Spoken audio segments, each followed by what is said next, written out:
আসসালামু আলাইকুম এভরিওয়ান, আশা করি সবাই ভালো আছেন। ইদানিং সবার একটি প্রবলেম হইতেছে যে অ্যাডোবি ইলাস্ট্রেটর ফটোশপে একটা প্রবলেম দেখা যাইতেছে। তো এই প্রবলেমটা আগেও অনেকবার হয়েছিল।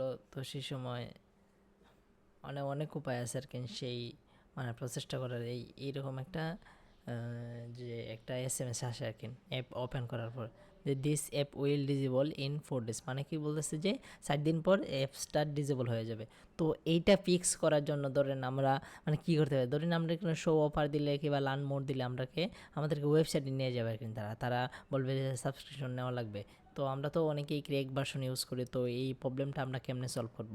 তো চলেন আমরা দেখি এই প্রবলেমটা কেমনে আমরা প্রথমে যে এই জায়গার মধ্যে আমরা গুগল ক্রোম ব্রাউজার কিংবা যে কোনো ব্রাউজার থেকে আমরা যে এই জায়গাতে আমরা কিন্তু নেট লিমিটার এইটা লিখে দেবো, net limiter LIMI net limiter এই সাইটে ক্লিক দিব, চার্জ দিব এই নামে।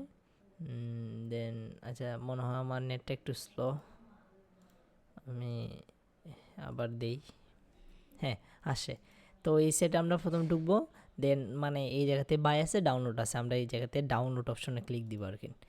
ডাউনলোড ক্লিক আবার এই জায়গাতে ডাউনলোড আছে, এই ডাউনলোড অপশনে আবার ক্লিক দিব। দেন আমাদের একটু সময় লাগবে ডাউনলোড হইতে, একটু সময় বলতে আমাদের এইটা ডাউনলোড হয়ে যাবে আর কি। এই দেন ডাউনলোড হয়ে গেছে। দেন আমরা এটা ওপেন করবো, ওপেন দিয়ে ইয়েস ইয়েস দিয়ে আমরা এই জায়গায় রান দিয়ে দেবো আর কি। ধরেন আমার দিয়েও আগে ইনস্টল করা ছিল, সেই জন্য আবার ইনস্টল করার লাগছে না আর কি।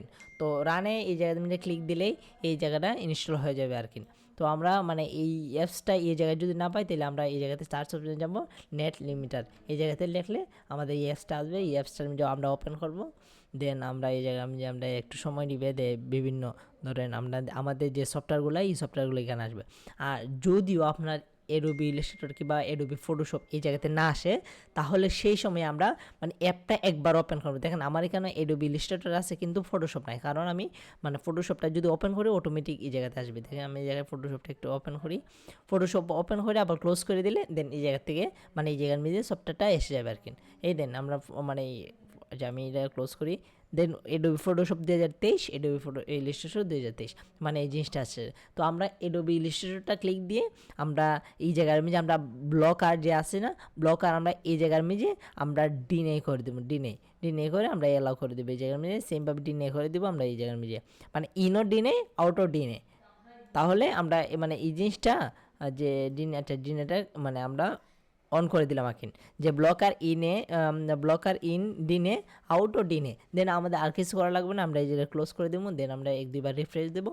দেন আবার পরবর্তীতে আমরা সফটওয়্যারটা ওপেন করবো। এখন দেখা যাক, আশা করি এই প্রবলেমটা সলভ হয়ে যাবে সবার। তো আমরা একটু ওয়েট করি, দেখি আমাদের প্রবলেমটা কি সলভ হয়েছে কিনা। হ্যাঁ, দেখেন এখন আর আগের যে একটা নোটিশের এসএমএস, এই এসএমএসটা কিন্তু আর আসবে না কোনো সময়। তো আমরা নির্দ্বিধায় ক্র্যাক ভার্সনটা ইউজ করতে পারবো কোনো ঝামেলা ছাড়াই। তো ধন্যবাদ, আসসালামু আলাইকুম।